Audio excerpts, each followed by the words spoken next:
ईश्वराय नमो नमः। सभी के लिए नमस्कार। बहुत ही आदर और सम्मान के योग आज की मुख्य अतिथि सविता जी एवं संचालक जी और सभी वेदी पर उपस्थित गणमान्य व्यक्तित्व, धर्माभिलाषी भद्र पुरुषों, बहुत ही सुंदर विचारों का श्रवण आप मेरे से पूर्व कर रहे थे। बड़ा अच्छा लगता है इस तरह की चर्चाएं जब सुनते हैं और करते हैं। इतना तो आपकी समझ में आया ही होगा, जैसा कि अभी कहा गया था कि मरने के बाद ऐसा कहा जाता है ना कि जब व्यक्ति का अंतिम समय होता है या जब व्यक्ति इस संसार को छोड़ करके जाता है तो वो अपने साथ कुछ नहीं ले जाता है। ये आपने बार बार सुना होगा कि व्यक्ति अपने साथ कुछ नहीं ले जाता है, सब यहीं रह जाता है। बात है भी ठीक, लेकिन यदि हम इसका दूसरा पक्ष देखें तो व्यक्ति साथ में ले जाता है। आप कहेंगे ऐसा तो सुना नहीं है, साथ में ले जाता है व्यक्ति। हाँ, ये ठीक है कि ये दौलत, कार, गाड़ी, बंगले, मकान, दुकान, बैंक बैलेंस ये उसके साथ में नहीं जाता है, लेकिन साथ में क्या जाता है, जैसा अभी आपने सुना, आपके अच्छे कार्य, आपका धर्म आपके साथ में जाता है और इसी के द्वारा आपको पुनर्जन्म मिलता है। तो हम जितने भी धर्म, कर्म, दान, पुण्य, यज्ञ, तप जो भी कार्य करते हैं, ये किसके लिए करते हैं कि हमारा आगे वाला जन्म ठीक मिले, हमको अच्छा मिले, भगवान की शरण में हम जाएं तो हमको शर्मिंदा नहीं होना पड़े। तो इस तरह के कृत्य व्यक्ति जब करता है वही व्यक्ति कर पाता है कि उसके मन में श्रेष्ठ भावना हो, सद आचरण की भावना हो। ऐसा ही एक व्यक्तित्व मुझे अपार प्रसन्नता हुई कि आदरणीय सविता जी सौरत जीवन धारा फाउंडेशन ने बहुत अच्छा निर्णय लिया। ऐसे कार्यों की आवश्यकता क्यों होती है? इनको किसी सम्मान की जरूरत नहीं है, ये लगातार कार्य करते हैं ऐसे व्यक्तित्व और आदरणीय सविता जी भी कर रही हैं। लेकिन जो सामाजिक लोग हैं, जो सामाजिक संगठन है, उनका ये उत्तरदायित्व बनता है कि जो हम श्रेष्ठ कार्य करते हैं समाज में जो व्यक्ति, उनको हमें प्रेरणा देनी चाहिए, उनका हमें संबल उनको प्रदान करना चाहिए। आप जब हवन करते हो ना, हवन में भाग लेते हो तो ज्यादा नहीं पता, इतना तो पता होगा, उसमें स्वाहा आहुतियां जब हम चढ़ाते हैं तो स्वाहा स्वाहा बोलते हैं। उस स्वाहा का अर्थ क्या है? उस स्वाहा का एक अर्थ ये भी है सुआह। सु कहते हैं अच्छा, आह कहते हैं बोलना।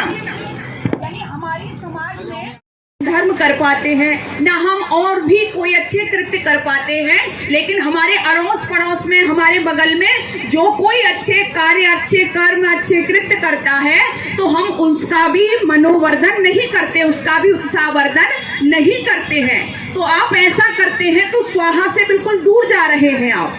इसलिए ये जो जीवन धारा फाउंडेशन ने ऐसा समारोह यहाँ पर जो आयोजित किया, उसके पदाधिकारी भी सर्वप्रथम बहुत बहुत धन्यवाद के पात्र हैं कि इससे हमको प्रेरणा मिलती है, दूसरे लोगों को प्रेरणा मिलती है। इसलिए ऐसे कृत्य हमको करने चाहिए। और मैं तो कहा करती हूँ कि जब व्यक्ति इस दुनिया में आता है, आपने देखा होगा जब बच्चा पैदा होता है तो कंडीशन क्या होती है? बच्चा जब इस दुनिया में आता है तो वो रोता हुआ आता है और परिवार के जितने लोग हैं वो क्या करते हैं? वो प्रसन्न होते हैं, हंसते हैं, खुशी मनाते हैं। तो दो लाइनें मुझे याद आ रही है। हे मनुष्य, तेरा कृत्य ऐसा होना चाहिए, जब हम जन्मे जगत में जग हासा हम रोए, ऐसी करनी कर चलो हम हासे जग रोए। ऐसी करनी कर चलो हम हासे जग रोए। ऐसी करनी हमारी कौन सी ऐसी करनी है? तो वो एक करनी हमारी यही है, हमारे पास जो है हम उसका दान करें, श्रेष्ठ कार्यों में उसको लगाएं। और जैसा कि आपने अभी सुना भी था, जरूरी नहीं है आप धन से ही दान करें, बल से भी दान कर सकते हैं, आप विद्या से भी दान कर सकते हैं। यानी आप में जिसकी सामर्थ्य है, आपके पास जो है, उसको आप समाज सेवा में लगाइए, मनुष्य के लिए लगाइए, क्योंकि यही आपका मित्र है और यही आपके साथ जाने वाला है। बहुत से लोगों को मैंने ऐसा भी देखा है, जरूरी नहीं है, लोग कहते हैं जी हमारे पास कुछ है नहीं, दान करने के लिए तो पैसे चाहिए, कैसे दान करें? जरूरी नहीं है, ये बात मैं आपसे कह देना चाहती हूँ कि दान के लिए आपके पास बहुत सारे पैसे होने चाहिए या धन होना चाहिए। आप जितना कमाते, मान लीजिए आप 100 रुपए कमाते हैं, तो 100 रुपए में से अगर आप 10 रुपए भी दान करते हैं तो जो 1 लाख रुपए दान कर रहा है, आपका दान उससे कम नहीं है। आप अपनी आमदनी देखिए, आप कितना कमाते हैं और फिर उसमें से निकाल के श्रेष्ठ कार्यों में दान करिए। क्यों? क्योंकि वेद माता, जो वेद हमारा संविधान है, सृष्टि के आदि में भगवान ने जिसको दिया, वो वेद कहता है, हे मनुष्य, शत हस्त समाहर सहस्र हस्त संकिर। तू यदि 100 हाथों से कमा तो 1000 हाथों से दान कर। ऐसा दान का बार बार क्यों कहा गया? क्यों? क्योंकि इससे हमारा ये जन्म भी बनता है और परलोक भी हमारा बनता है। लेकिन बहुत से, मुझे एक विनोद की घटना याद आ रही है। बहुत से लोग ऐसे भी होते हैं। एक बार एक जगह ऐसे ही कथा आदि चल रही थी, तो वहां पे लोग ज्ञान दे रहे थे, बढ़ चढ़ करके दान कर रहे थे। अब उस कथा में एक कंजूस व्यक्ति आ गया। अब उसने सोचा कि लाइन लगी हुई है, सब व्यक्ति दान कर रहे हैं, उसके मन में आया कि भाई मुझे भी दान करना चाहिए। दान की बड़ी महिमा गाई जा रही थी, जैसे अभी महाराज जी बता रहे थे, हम लोग सब चर्चा कर रहे हैं। तो उसने कहा दान भाई मुझे भी करना चाहिए। अब उसने अपनी जेब में से 10 का नोट निकाला और जो लाइन लगी हुई थी, जहाँ पर जो लिस्ट में नाम लिखे जा रहे थे कि ये व्यक्ति दान कर रहे हैं, तो वो भी उसी लाइन में लग गया। अब लाइन में खड़ा हो गया, 10 रुपए कागज के रुपए थे, मुट्ठी में उसने मार के खड़ा हो गया। लाइन बढ़ती जा रही थी, लाइन बढ़ती जा रही थी। अब जैसे जैसे वो उसका नंबर आने को हुआ, उसने मुट्ठी खोल करके देखा, गर्मी का मौसम था तो थोड़ा थोड़ा उसको पसीना भी आ रहा था। जब उसको पसीना आ रहा था, उसने मुट्ठी को खोला, तो मुट्ठी को खोल करके अपने पैसे को देखता है, रुपए को देखता है और कहता है, भाई रो मत, हम तुम्हें किसी को नहीं देंगे, और 10 रुपए को फिर अपनी जेब में डाल लेता है। तो इस तरह के भी व्यक्ति होते हैं कि हमारी प्रवृत्ति बनती नहीं है, लेकिन हमें बनानी चाहिए प्रवृत्ति। मैं आपको दूसरा भी थोड़ा सा समझाने का प्रयास करती हूँ। एक बार एक भिखारी घर से निकला भीख मांगने के लिए, लेकिन जैसे ही वो जा रहा था, उसने सोचा कि पहले थोड़ा सा अपनी झोली में घर से ही डाल के चलता हूँ, क्योंकि बाहर जब लोग देखेंगे कि इसके पास पहले से ही है तो वो मुझे भिक्षा डाल देंगे। तो उसने 1-2 मुट्ठी चावल की अपनी झोली में डाल ली। अब जैसे ही बाहर निकला तो क्या देखता है कि थोड़ी ही दूरी पर चला था, एक रथ में से एक व्यक्ति उतरता है और आकर के हाथ पसारने लगता है और कहता है कि मुझे थोड़ा सा दान दे दीजिए, मुझे थोड़ी सी भीख दे दीजिए। अब उस भिखारी के आश्चर्य का ठिकाना नहीं रहा, उसे तो अभी कहीं भीख मिली नहीं थी, वो तो 1-2 मुट्ठी अपने घर से डाल करके लाया था। उसने कहा मेरे पास कहाँ है भीख, लेकिन वो व्यक्ति तो हाथ जोड़े खड़ा है, नहीं थोड़ी सी भीख दे, 1 मुट्ठी दे दीजिए। उसने कहा ना मेरे पास नहीं है इतना। आखिर में उस व्यक्ति ने कहा कि ज्यादा नहीं तो कुछ दाने ही मुझे दे दीजिए। जब इतना कहा तो भिखारी ने कुछ सोचा समझा, बोला ठीक है, और उसने वो जो उसकी जो झोली में भीख थी, चावल थे, उसमें से 10 दाने निकाले और निकाल करके उस व्यक्ति को दे दिए। सज्जनों, वो व्यक्ति कोई और नहीं, वो व्यक्ति एक राजा था। जब वो 8-10 दाने उसको दे दिए, उस राजा को दे दिए, उसने कहा बहुत बहुत धन्यवाद आपका, मुझे कल ही एक पंडित जी ने कहा था कि तुम्हारे जीवन में जो उथल पुथल हो रही है, आप जब अपने नगर से बाहर निकलो तो सबसे पहला व्यक्ति जो आपको भिखारी मिले उससे आप थोड़ा सा दान दे लेना, इसलिए मैंने तुमसे दान लिया है। वो दान लेकर के वापस अपने घर आ गया, लेकिन वो तो राजा था सज्जनों। 2-3 दिन बीते, उसने अपना दरबार लगाया और अपने मंत्रियों से कहा कि भाई इस तरह से 2-3 दिन पहले एक भिखारी से हमने 8 दाने लिए थे, उसको बुलाओ, मैं उसका सम्मान करना चाहता हूँ। भिखारी तक सूचना पहुंची, भिखारी आया, भिखारी दरबार में आया। उसके आश्चर्य का ठिकाना नहीं रहा कि जो 2 दिन पहले तुझसे भीख मांग रहा था वो कोई और नहीं था बल्कि एक राजा था। उस राजा ने कहा कि तुम्हारा बहुत बहुत धन्यवाद, तुमने परसों हमको भीख दी थी, लेकिन ये बताओ कितने दाने तुमने हमको दिए थे। वो विचार करके कहता है कि महाराज मैंने आपको 8 दाने भीख में दिए थे। बोले 8 दाने? अपने मंत्रियों से कहता है कि तुरंत इनको 8 मोहरें प्रदान की जाएं।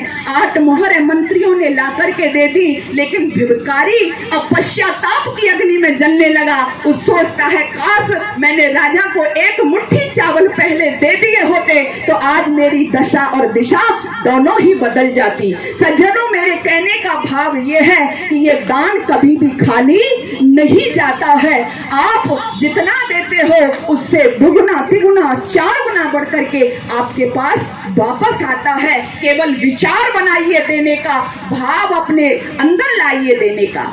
बहुत से लोग कहते हैं जी हम परोपकार कर रहे हैं, इसका फल हमको मिलेगा या हमारे संतान को मिलेगा या दूसरे को मिलेंगे। मान लो कोई भूखा है, हमने उसको भोजन खिला दिया तो उसका भला हुआ ना। लेकिन जैसा कि मैं संस्कृत की प्रोफेसर हूँ तो आपने भी सुना होगा इस भारतवर्ष में इस वैदिक वाङ्मय में बड़ा अच्छा श्लोक गाए जाते हैं। परोपकाराय फलंत वृक्षः, परोपकाराय दुहन्ति गावः, परोपकाराय बहन्त नद्यः, परोपकाराय इदं शरीरम।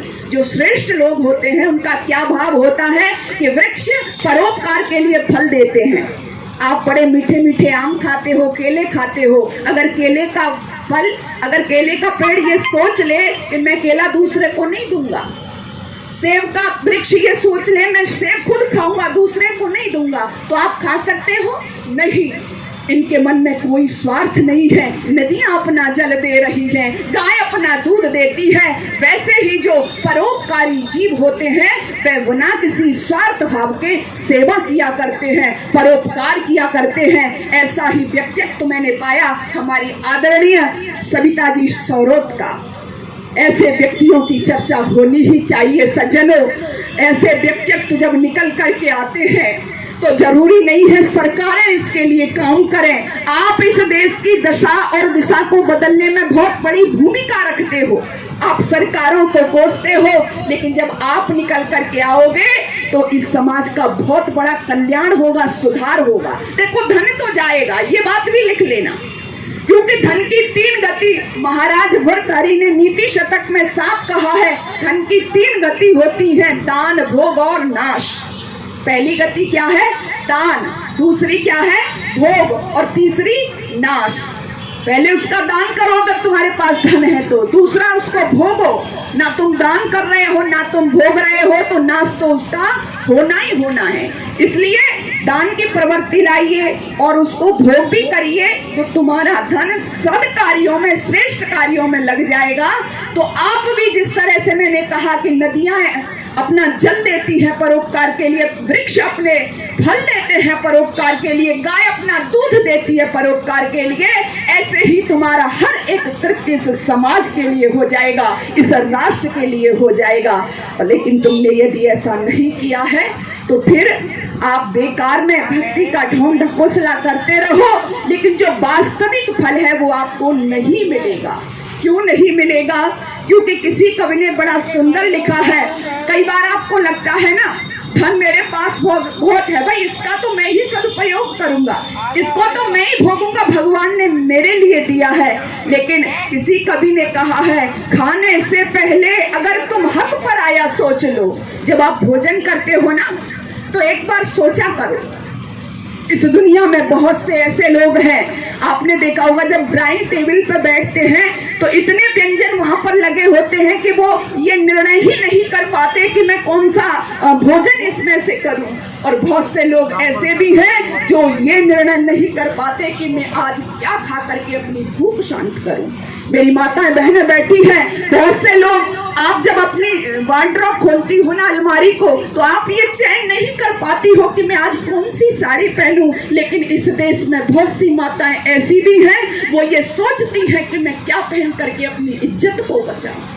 बस हम इसी के लिए तो आगे आना है। अरे आंसू पोंछे नहीं किसी के, भला किसी का नहीं किया है, अपने श्वास दिए हैं पूरे, उसने जीवन नहीं जिया है। सिर्फ देवता थे शिव शंकर, महादेव इसलिए हो गए, लोक धर्म की जय हो जग में, अमृत बांटा जहर पिया है, करता केवल परमेश्वर है। ना मैं कुछ हूँ ना तुम कुछ हो, उसने उससे जो चाहा है उससे वैसा काम लिया है, उसने जिससे जो चाहा है उससे वैसा काम लिया है। तो वो परमपिता परमात्मा को साक्षी मान करके आप अपना कार्य करिएगा। वही, हम तो निमित्त मात्र हैं, वही हमसे कराता है जो भी हमारा कार्य होता है। बस हम तो एक साधन बनते हैं, एक निमित्त बनते हैं। इसलिए मैं आपसे यही कहना चाहती हूँ, हम ऐसे व्यक्तित्वों से प्रेरणा लें। और बहुत बहुत ही मैं धन्यवाद आदरणीय सविता जी का देना चाहूँगी कि वो इस तरह के कार्य कर रही हैं और आगे भी करती रहेंगी। उनके द्वारा समय समय पर, ये तो आप देख ही रहे हैं, परिक्रमार्थियों के लिए भोजन की व्यवस्था। और मुझे पता चला है हमारी जो बहन बेटियों की शादी होती है जिनके पास व्यवस्था नहीं होती है, तो उसके लिए भी ये बहन जी बहुत बढ़ चढ़ करके प्रयास करती हैं। बेटी बचाओ बेटी पढ़ाओ का जो नारा है, नारा तो दे दिया है, लेकिन सार्थक सफल तो वो हमको ही करना है ना। तो उसके लिए भी हमारी आदरणीय सविता जी का बहुत सहयोग रहता है। बेटियों की शिक्षा के लिए, बेटियों के विवाह के लिए, और भी जो जो समाज सेवा के कृत्य हैं वो बढ़ चढ़ करके इसमें योगदान देती हैं। बेटियों की सेवा, बेटियों की शिक्षा, बेटियों का विवाह, ये भी बहुत बड़ी जिम्मेदारी है। लोगों, एक बाप तो पूरा करता है इस जिम्मेदारी को, लेकिन उस बाप के साथ साथ यदि उसके पास धन नहीं होता है ना, वो बच्ची अपनी बच्ची को पढ़ाना चाहता है, वो उसका विवाह करना चाहता है, लेकिन जब धन की बात आती है तो वो नहीं है, धन तो मजबूर हो जाता है। तो ऐसे व्यक्तित्व जिनके पास धन है, मैंने कहा ना, जो भी है उससे ही आप सेवा करिए। तो जब ऐसे व्यक्तित्व आगे निकल करके उस बाप की पीड़ा को समझते हैं तो वो हंसी खुशी अपनी बच्ची को विदा करता है, ससुराल में भेजता है। और भाई, बेटियों का सहयोग तो करना ही चाहिए। मैं कुछ लाइनें कहकर के अपना वक्तव्य बंद करूंगी। बेटियां भगवान का सबसे बड़ा वरदान है। ये भी बेटी है किसी की, मैं मानती हूँ कि इनके पीछे पुरुषों का हाथ है, ऐसा नहीं है। बहुत से लोग समाज में ये भी कर देते हैं स्त्री पुरुष, ऐसा नहीं है। दोनों ही समाज के धुरी है। बिना एक के, पुरुष या स्त्री के, जैसे रथ दो पहिए के बिना नहीं चल सकता, समाज नहीं चल सकता, लेकिन ये भी किसी की बेटी है। और इनके मन में भाव आया, इन्होंने प्रेरणा दी कि मुझे ऐसा करना चाहिए, पति का सहयोग मिला, समाज सेवा के लिए निकल पड़ी, तो करना चाहिए। बेटियां भगवान का सबसे बड़ा वरदान है। बाप की पगड़ी है माँ का रेशमी परिधान है। बेटियां घर में पुरानी खिड़कियों को खोलती हैं, बेटियां घर में हो तो घर की दीवारें बोलती हैं। लेकिन हमारे समाज में क्या हुआ, पढ़ाए जाते हैं बेटे पर पढ़ जाती हैं बेटियां, चढ़ाए जाते हैं बेटे पर चढ़ जाती हैं बेटियां। अरे पढ़ाए जाते हैं बेटे पर पढ़ जाती हैं बेटियां, और एवरेस्ट की चोटी पर भी चढ़ाए जाते हैं बेटे पर चढ़ जाती हैं बेटियां। ये बेटियों का इतिहास है। तो ऐसी ही एक किसी माता पिता की बेटी, मैं बहुत क्या कहूँ, मुझे बहुत अच्छा लगा ये सुनकर के कि इस तरह से सेवा कार्यों में वो संलग्न है। और आशा बोले मान जाओ ये धर्म नहीं है, यह धर्म है। तो दुर्योधन ने क्या कहा कि मैं धर्म को भी जानता हूँ, जाना मी धर्म नच में प्रवृत्ति, जाना मैं अधर्म नच में निवृत्ति। मैं धर्म को भी जानता हूँ, मैं अधर्म को भी जानता हूँ, लेकिन धर्म में मेरी प्रवृत्ति नहीं होती और अधर्म से मेरा छुटकारा नहीं होता। ऐसी प्रवृत्तियां कब बन जाती है, जब माता पिता बच्चों को संस्कार नहीं देते। तो ऐसे संस्कार दिए हैं हमारी बहन आदरणीय सविता जी को माता पिता ने, कि ये सेवा के कार्यों को आत्मसात किए हुए हैं। और नर सेवा ही नारायण सेवा है। वास्तव में इससे बड़ी सेवा दुनिया में कोई नहीं है। हमारे पास ये हमारे प्रेरणा है, हमें प्रेरणा लेनी चाहिए। हमें भी जैसा भी है, जहाँ भी है, हम जरूरी नहीं है कि आपके पास अपार धन आएगा तभी समाज सेवा करोगे। आप जैसे भी हैं, जिस स्थिति में जो भी कर सकते हैं करिएगा, तो फिर वही स्थिति होगी। जैसा मैंने शुरू में कहा था, जब हम जन्मे जगत में जग हासा हम रोए, और ऐसी करनी कर चलो हम हासे जग रोए। ऐसी करनी कर चलो हम हासे जग रोए। ऐसा ही होगा, ऐसा ही होगा, ऐसा मेरा विश्वास है। आप सभी का बहुत बहुत धन्यवाद और जीवन धारा फाउंडेशन के समस्त कर्मचारी, सभी पदाधिकारियों का बहुत बहुत धन्यवाद, जिन्होंने बहुत सुंदर कार्यक्रम का आयोजन किया है। ऐसा होना ही चाहिए। पुनः आप सभी का बहुत बहुत धन्यवाद। ओम शांति ही शांति।